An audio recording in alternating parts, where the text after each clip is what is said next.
Hey guys, just completed No Repeat Thursday. It was good to see a lot of former players were here today.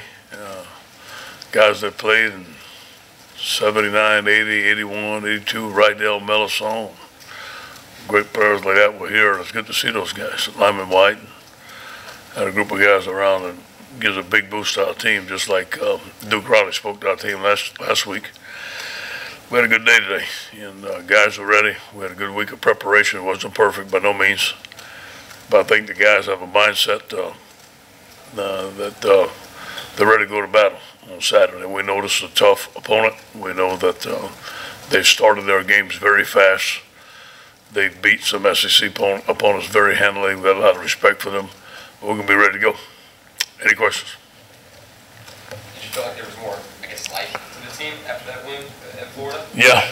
You know, you can feel a little pep in everybody's step. Yep. How many true freshmen do you think you might start on the offensive line? You know, we don't know. We got a couple of guys. KJ's questionable. Toby's questionable. Maybe 3 again if we have to.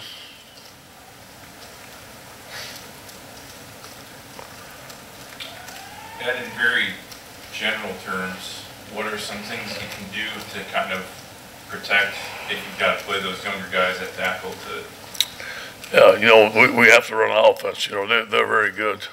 We just can't. We have to do what we need to do, and they're going to have to execute. But we're going in there full speed, running our offense, and doing the things that we need to do to be successful. How's Adrian McGee? Where's he been working for you? He's doing good. He's been swinging in a lot of places, guard and tackle, and he hasn't started for us yet, but he can go in there and do a good job. We need him. He's played a lot of snaps. Him and Lloyd Cushenberry have played a lot of snaps with the first team this week, so we're going to need him. How was Frank in practice this week? Good. How excited did you get that? He's excited. He's been good. Obviously, his conditioning level when playing football is going to have to improve, but I think he worked very hard in the 6 weeks that he was off, and he's excited to come back. The team's excited to have him. Is that a limited snap count for him, or is he full go? He's full go. You've already had extended looks at guys like Sadiq and Ed, but when you turned on the film with Boston after the game, what do you think? He did a good job. Obviously, he can. The thing about these guys, I said it all along, they can handle the physicality of the game. That's a positive for a freshman lineman because this is a physical football game, especially up front in the SEC. Obviously, he made some freshman mistakes, but I'm sure Jeff's going to do a good job of correcting them this week. He's going to make mistakes, but we have to live with them. How much more healthy do you think Darius got this week? Can you see him in practice? He looked good. He looked good in practice. You know, and I think that run last week gave him some confidence, and I think that hopefully he feels like he could run that like that every down. And he was a little tender going into the game last week. He seems like he's fine this week, but we have to see. Is it just a lot of mental? No, I think it actually hurt. No. Spread the ball out. I think 15 different guys with receptions, 11 touches carrying the ball. Is that just kind of the way things have gone, or have y'all gone there with a concerted effort to spread the ball? Yes, we want to spread the ball around, put the ball in our playmakers' hands in space. I thought Matt did a tremendous job of calling the game last week. I know he's going to do another job this week. You brought up their quick starts. When you're going against a team that goes so fast in the first quarter, is there a different way you have to prepare? Yeah, sure. You know, you like to take the ball and drive it for about 10 minutes if you could. I don't know if we're about to do that. I hope we can. But obviously we know that, you never go in there and say, listen, they're going to come out and score a couple of touchdowns. You got to be ready. You never can prepare your team for that. But, we're going to take it one play at a time. We're going to be very careful in what we do to make sure that we're in the right place at the right time. I think the key to these guys is to tackle. You got to be able to tackle in space, and you got to be in the right spot. You mentioned tackling just now. Auburn has a pretty big back in Johnson. How important is it for you guys to get to him early in the backfield? No question. I think that the advantage he has is when he breaks the line of scrimmage. And it's hard for a 165-pound defensive back, 180-pound defensive back to tackle him one-on-one. So our big men got to tackle, our 300-pounders got to tackle him. Our linebackers have to, we have to gang tackle him. He hardly ever goes down after the first hit. So we have to stay after him. Ed, you said Monday that Dave spent all weekend charting every missed tackle.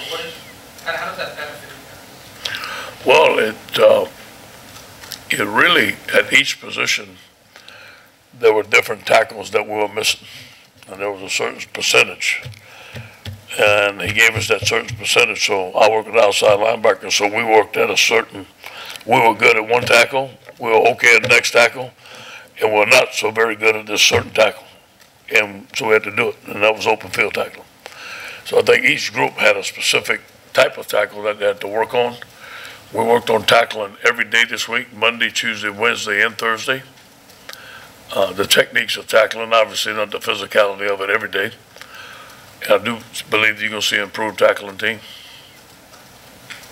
Clemson did a very good job of getting after quarterback. If Arden is able to make that next leap this week, how much can that change? Yeah, we have to. In fact, I showed him the Clemson film today. And but he escaped a lot too. And the guy has escapability. He will get out of the pocket to run, get out of the pocket to throw. We have to keep him in the pocket, not give him any lanes. He's a smart quarterback, but he has given up some sacks. It's going to take all 4 to get a sack, or maybe more. We have to stay in our rush lanes and be very disciplined in what we do. But you know, I think we sacked. It wasn't him, but we had a sack like the 3rd play of the game last year, and it was Arden. So hopefully we can do the same things this year. Coach, I know you guys get up for every SEC game, but the way last year ended at Auburn, do you see these guys having that in the back of their mind, using that as kind of a revenge game for them? You know, I'm sure there's a lot of memories about Auburn in here. We don't talk about them, really. We just let them make a difference what we're doing this year. You know, we focus on this year's opponent is very good, and that's enough. And we didn't talk about last year's game at all. It seems like over the years this game can be so pivotal, though. You look at 2007, before then as well. How important is a game like this right now? It's very important. Put back-to-back wins. You know, we go down to Florida and beat them in the swamp, and this is a very pivotal game for our football season to give us confidence and to be the type of LSU team we want to be. You talked to Kevin Steele at all this week? No, not this week, and I won't. But I'll shake his hand before the game and after the game, and we'll talk to him every other week after this. Thank you guys. Appreciate you.